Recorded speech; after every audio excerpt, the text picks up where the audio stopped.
and where you go to school. Are you rolling, Eddie? How to take Okay. it. Yeah, rolling, not a speed yet. Alright, that's okay, you can do Start this. mixing up 1 minute lunch. You dressed right for it. And he said he's been a little chilly, so this is good for him, so somebody will enjoy the heat in here. Okay. Anytime. Okay, my name is Tupac Shakur, and I attend Tamalpais High School, and I'm 17 years old. Okay, do you like being 17?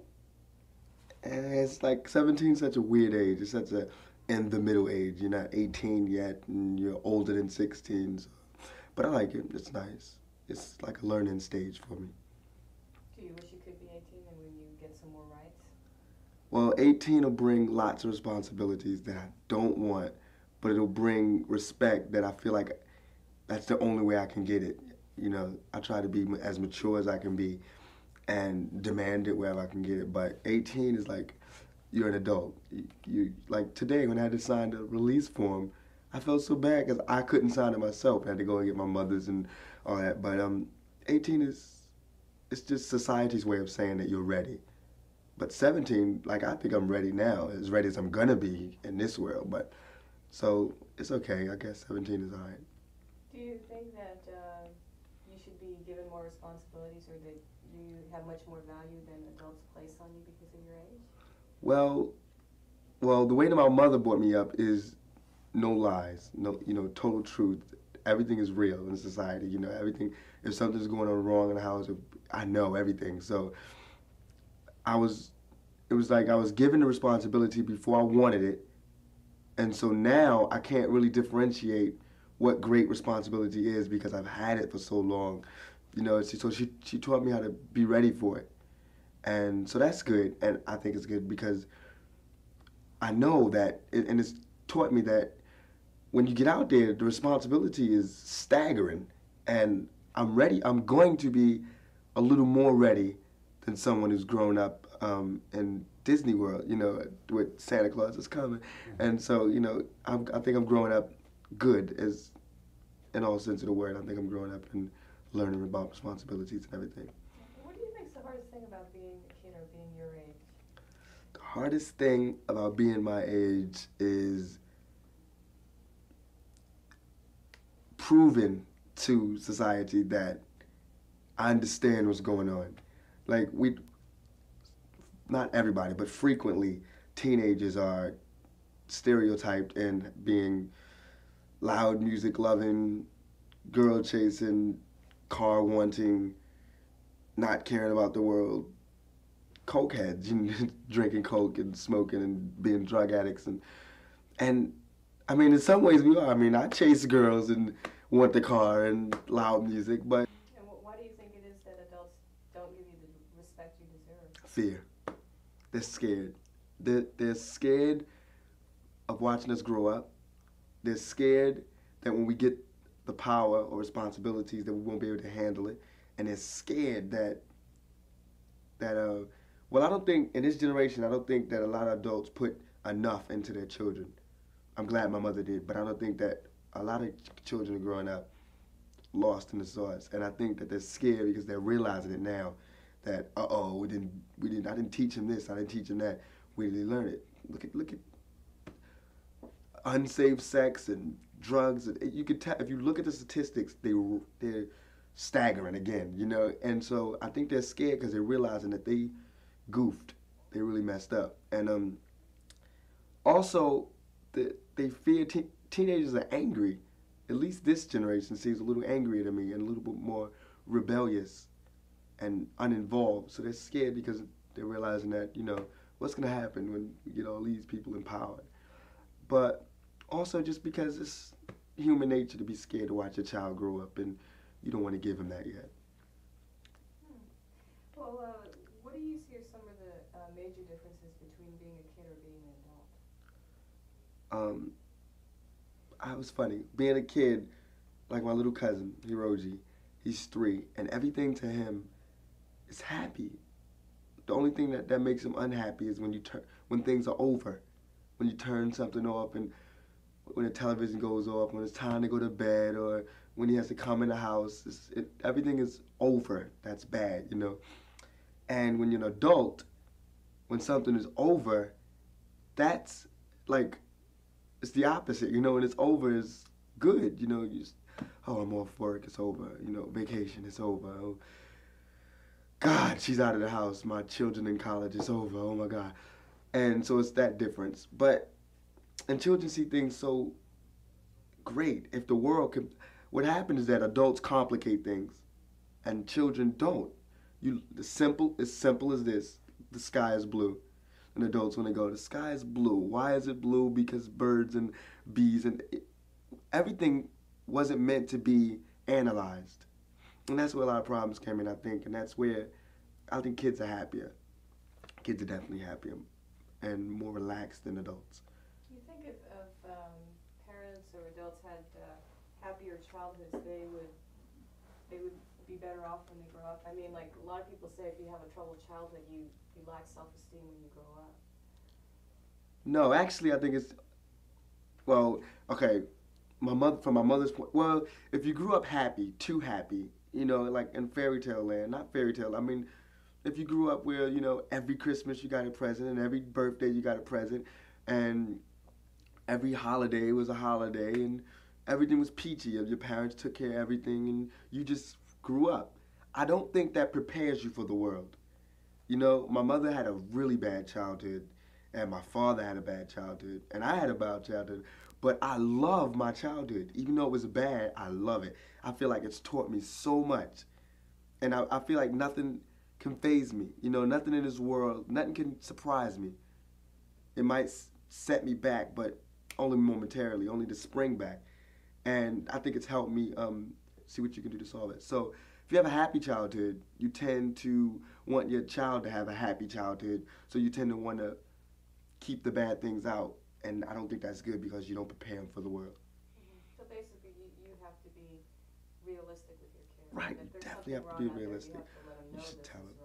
But But don't get the wrong idea. I feel like I'm being gloomy. I don't mean just be like, damn it, it's bad out there. But I mean, when the good things come, and they are going to come, and everybody knows that. Good things are going to come, and you're going to see them for yourself. You're going to see that they're good. But it's harder to see the bad things, and everybody wants to shield the bad things. And that's where it gets complicated and it gets real rotten. That's when everybody gets surprised and, oh my God, I'm committing suicide. That's too much, overwhelming. If you know about it, it won't be so overwhelming. You know, so that's what I think about that. So how do you keep so positive? You say that you had a problem childhood, but yet you seem like you've gotten above that. Is that, you know, like if you are lost in the wilderness and you have a guide, then it's not like being lost. It's like learning new things as you go through. So when you finally get through, you forgot where you were going to. You just want to talk about the path that you just went.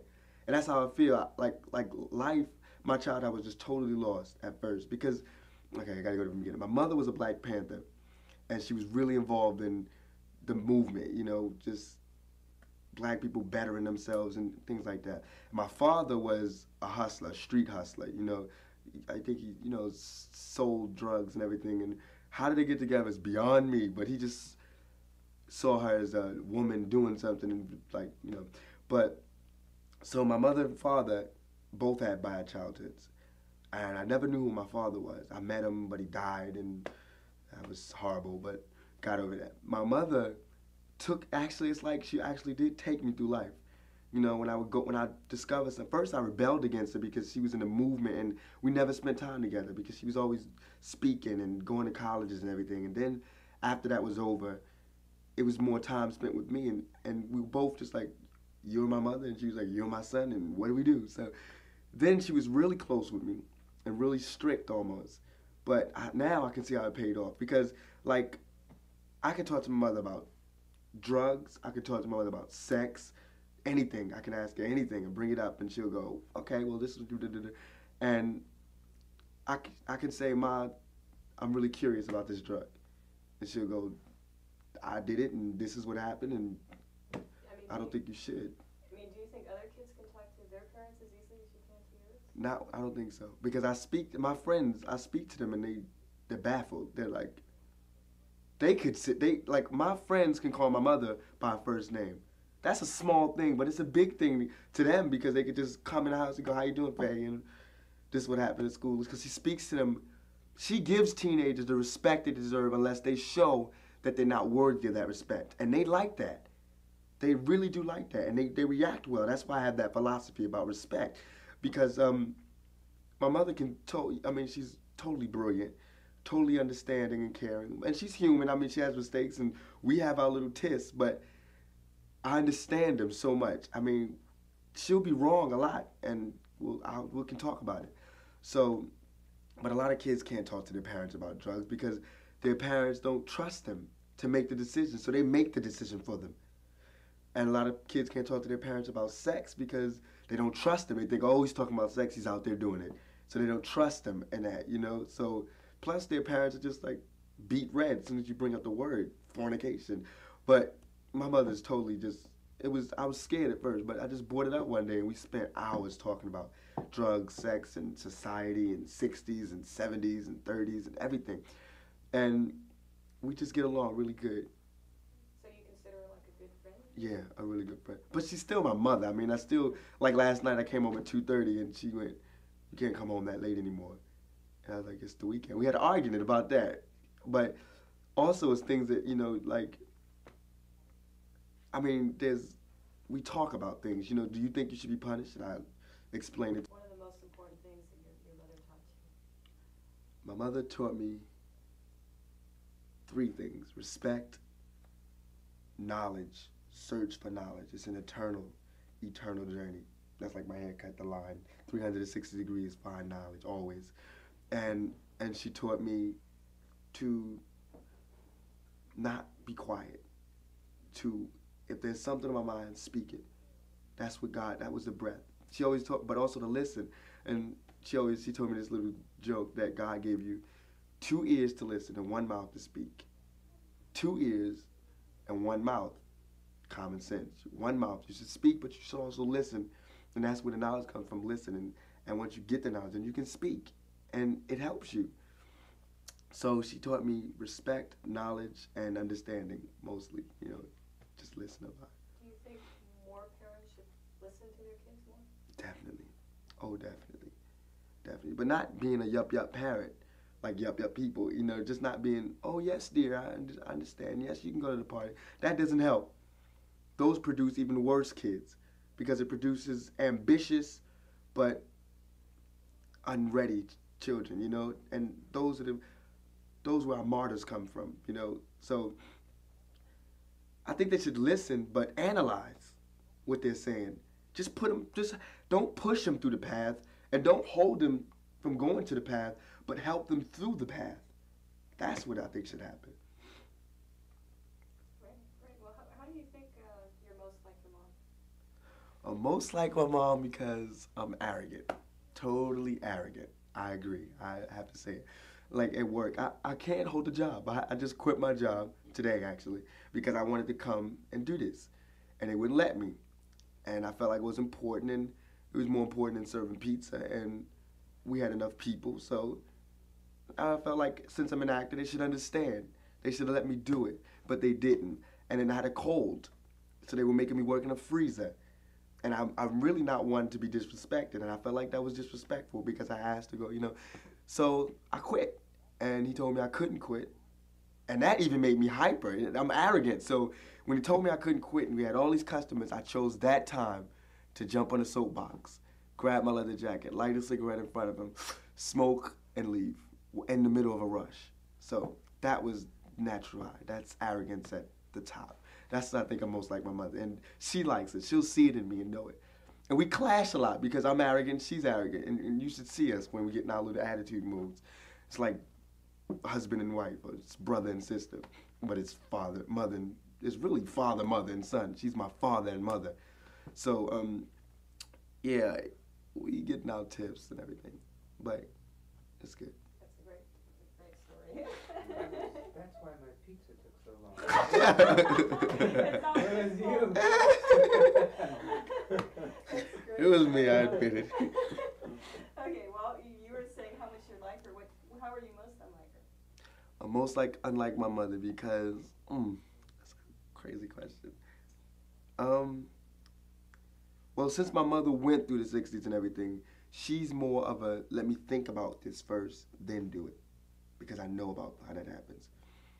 And I'm more like if you get me hyped, I'm a dangerous weapon. If I'm hyper, I mean, even for not like violent, like, but if I'm hyper to run basketball and I have to go to work, I'll be there late. If I'm hyper to do something, I can't concentrate. And my mother can really concentrate. And like in school, as much as I talk about needing education and everything, I goof in school every year. It's just I can't help it. I like popularity and I like being around people and I just like, talking and everything. And my mother's more of a get this done and then do that. So that's what we're not alike, and I trust people more and I'm more open. And since she's been through those things, she's more weary of trusting people, but she does trust people, but I'm just totally just like, oh, okay, you're my friend now, But we're more alike than we are unlike. That's really weird. Well, you say you goof around a lot in school. Do you feel you're learning enough, or do you feel they could be doing a better job of teaching you things? Well, I hope I don't get in trouble, but school is, I think that we got so caught up in school being a tradition that we stopped using it as a learning tool, which it should be. Like, up to this day, I mean, school should be, I think there should be a different curriculum in each and every, like, neighborhood, Because I'm going to Tamalpais High, and I'm learning about the basics, but they're not basic for me, And it's like, they're not, to get us ready for today's world, that's not helping.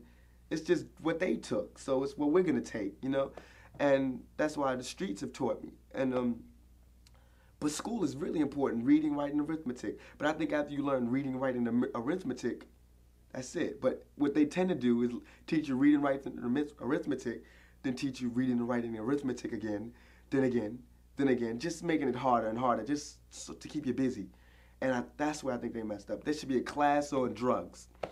It should be a class on sex education, a real sex education class, not just pictures and diaphragms and unlogical terms and things like that. There should be a drug class. There should be sex education. There should be a class on scams. There should be a class on religious cults. There should be a class on police brutality. There should be a class on apartheid. There should be a class on racism in America.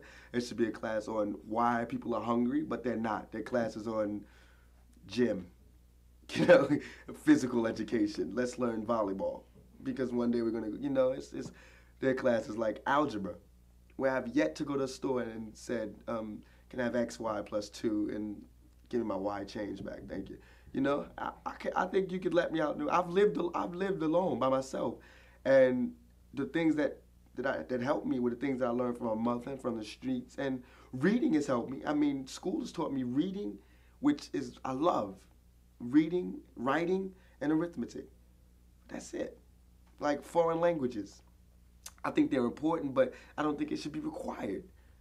Because actually they should be teaching you English and then teaching you how to understand double talk, politicians double talk, not teaching you how to understand French and Spanish and German.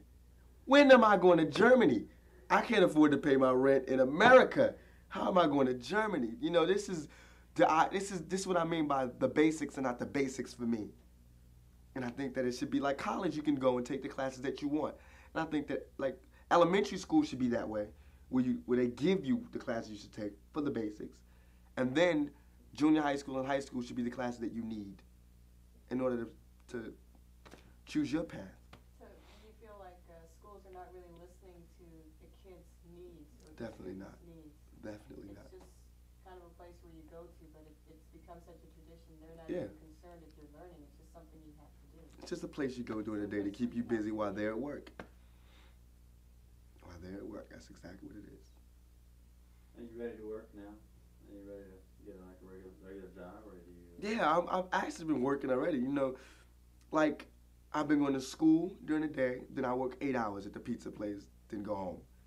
And isn't it like 40-hour a week? That's what adults work, right? And that's what I'm working, 40 hours a week. I'm still not getting the respect that adults get, but I don't want to keep saying like I'm worried about respect and fame and all that. I'm just saying that, ancient civilizations have survived without going to schools like this. They've learned from their parents. We're not being taught to deal with the world as it is. We're being taught to deal with this fairyland, which we're not even living in anymore. And it's sad, because I'm telling you, and it should not be me telling you. It should be common knowledge. Aren't they wondering why death rates are going up and suicide is going up and drug abuse? Aren't they wondering? Don't they understand that more people are, I mean, more kids are being handed crack than they're being handed diplomas? I mean, it shouldn't, I mean, like, okay, in school we're learning to analyze, and then, well, I learned it, now they should relearn it. I think adults should go through school again. You know, I think that rich people should live like poor people, and poor people should live like rich people, and it should change every week. And we'll have the best rounded people, we'll be able to deal with people. I mean, everywhere. Look at civilizations, look how we grew. You know, and I think we need to learn from our mistakes and stop just going through emotions, which we're doing now. It's like we're waiting for some big button to be pushed or something like that. Can you do anything about that, Tupac? I mean, what can you do when you grow up, right? Okay. That you can make a difference in this? Well, as it is, and it's honestly, I feel this way, but society is like it's like, you know those little things they have for the mice where they go through around a circle and there's little blocks for it and everything? Well, society is like that. They'll let you go as far as you want, but as soon as you start asking too many questions and you're ready to change, boom, their block will come. And for me, and I hope this doesn't start anything, but for me, since I'm living in a slummish area and I'm black, mines will come through being a statistic. You know, I'll get caught up in all of this, and one day I'll be with my friends and they'll go, let's go out party. We don't have a car. Let's steal a car. Forget it. You know, let's just borrow a car. We'll steal a car and I'll go to jail for 16 years and come out and be bitter. Knowing all of this, saying all of this, but be bitter, you know?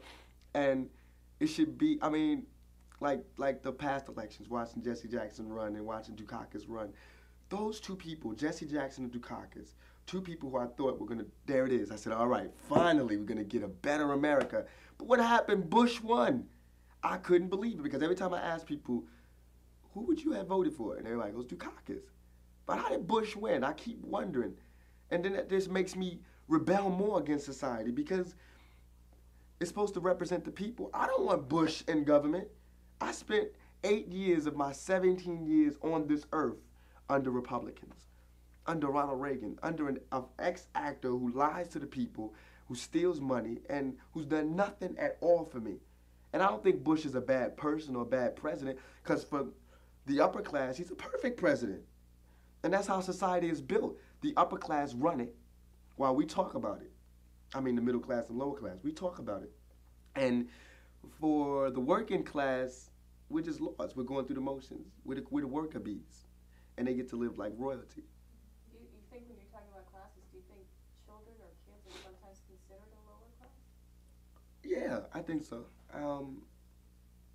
But they're even with children, there are classes. Like even at TAM, there's the lower Marin City class. There's the low white class, the lower white class. There's the middle class white class and the middle class black class, and there's the middle class. There's the upper class white and upper class black, and that's a shame that it has to be cut in so many pieces, because it all boils down to this one piece of money. That how can this is a big question, and no one's been able to answer it, and this is staggering. How can Reagan live in the White House, which has a lot of rooms, and there'd be homelessness? And he's talking about helping homelessness. This is what I mean about practicality. All right, if there's someone homeless in Washington, D.C., if there's homelessness, and he has the White House, which has 1,000 rooms, why can't he take some of them people off the street and put them in his White House? Because he doesn't want to get dirty. The White House would be a little tainted, and when his rich people from Jamaica and everything comes to see him, they'll be, oh, these people, you know? And that's dumb. He wants to build houses and everything. Let him stay in the White House. All those rooms are not being used. Then he'll have people from the streets to help him make with his ideas. I mean, these people that are homeless have done things. They haven't been homeless forever. They've done things in society. They've done things. They've had jobs before, and they've done things. They've worked hard. There should be an automatic. They get a house somewhere and live comfortably. There are things they can do, you know, and I think that's wrong. I think that's really bad.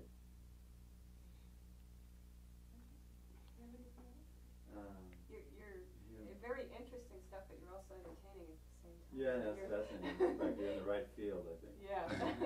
I mean, yeah, because it's very insightful, but it's also like we're getting a kick out of What, give me you like last year you were in New York? Yeah. Where? No, last night I was in Baltimore. Year before that I was in, I spent 3 years in Baltimore, my high school years, going to the School of Performing Arts. Then, before that I was in New York. That's where I grew up. That was my total growing up part. We moved out of New York because because of my mother's choices, you know, and she couldn't keep her job because of her choices, because it was too much. Yeah, no, she was calm now. I mean, it was totally calm, but it was like they figured out who she was, and she couldn't keep a job. That should be illegal. So she lost her job, and of course we were like stranded in New York, and yeah, so we stranded in New York. So we moved to Baltimore, which was total ignorance town to me because, okay, it was just like, I mean, in Baltimore, it's just ignorant. It gets me upset to talk about it. Baltimore has the highest rate of teenage pregnancy, the highest rate of AIDS within the black community, the highest rate of teens killing teens, and the highest rate of teenage suicide, and the highest rate of blacks killing blacks in Baltimore, Maryland. And this is where we chose to live. So as soon as I got there, being the person I am, I said, no, I'm changing this. So I started a Stop the Killing campaign and Safe Sex campaign and AIDS prevention campaign and everything. And then I came back, and I felt like I did a lot of good. I did good things and everything. Came back. The second week I was in California, I got a call, and 2 of my friends were shot dead in the head. 2 of the friends that were working with me shot dead in the head. And it's just like, why try? Because this is what happens. But I still try, you know?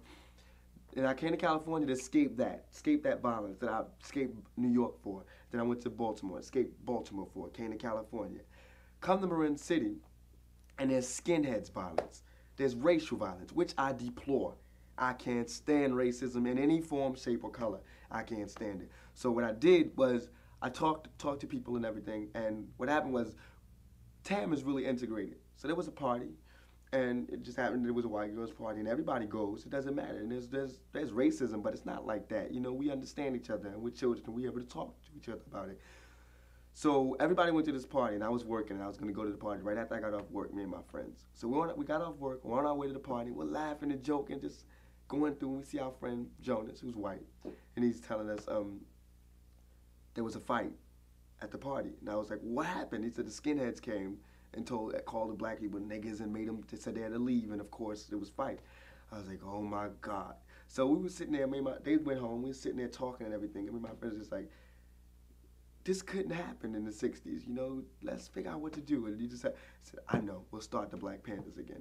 So we started the Black Panthers, but we're doing it more to fit our views, you know, less violent and more silent, you know, more knowledge to help. You know, what we really want to do is get the pride back in the black community, because I feel like if you can't respect yourself, then you can't respect your race, then you can't respect another's race, then you can't respect, you know, it just has to do with respect, like my mother taught me. So what we're doing is starting the Black Panthers again in Marin City, just getting first teaching pride, and then teaching education, and then we'll see where it goes from there. And also as a defense mechanism for the skinheads, because that's wrong, and I hate to feel helpless. And so skinheads hate black people, and I'm gonna be there. I have this vision of just us growing and them decreasing, because that's how knowledge works. It's contagious, you know. And so, if there was war and peace, peace wins out. So I just want to form it and let it work. And I know the skinheads are gonna go like this. So, and I want to take, you know, I just want to learn from my mistakes. And I'm talking to a lot of the ex-members of the Panthers from the 60s, and they're helping me because they're less violent. They're, you know, they've learned. So, and they did a lot of good things in the past, and we can do a lot of good things. So since my mother was an ex-Panther, and talking to Geronimo Pratt and a lot of ex-minister defenses and everything, so we're going to do a lot of good. I feel like we're going to do a lot of good.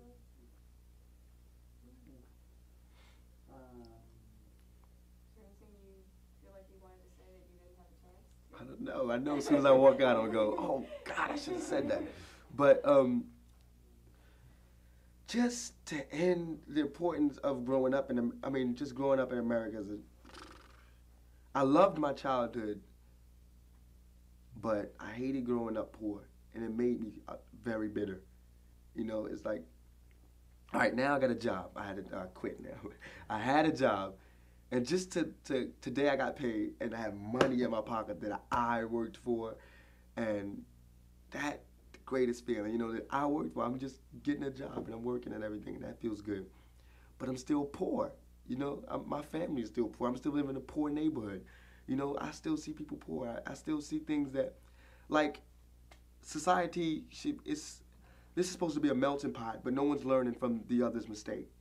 And that's where the tragedy comes. Because if we were all open and everything, we would learn from, like, in Marin City, I've seen already deaths. I mean, this lady slashed a man's throat because he spit on her kids. And I've seen teenagers fighting last night over girls. And I've seen guys speak to women with this much respect. And I deplore that. My mother is just totally, I grew up, my mother raised me.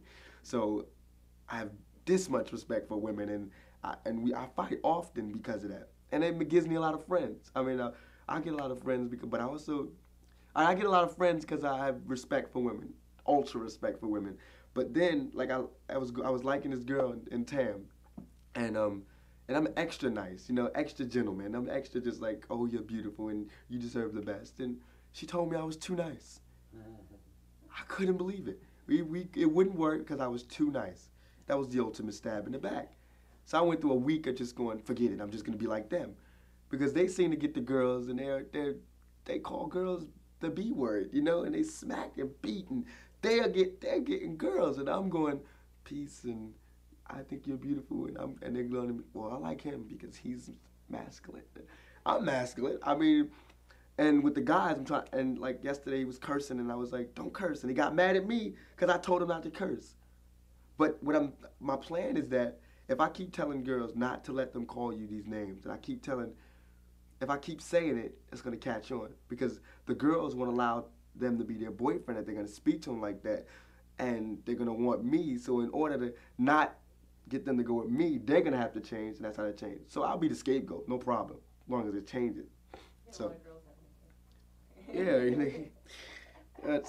I think it's going to work. I think it'll work out and everything.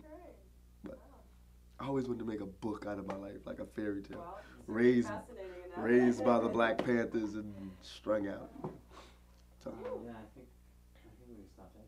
Okay. Stop there, Danny. Great. Right.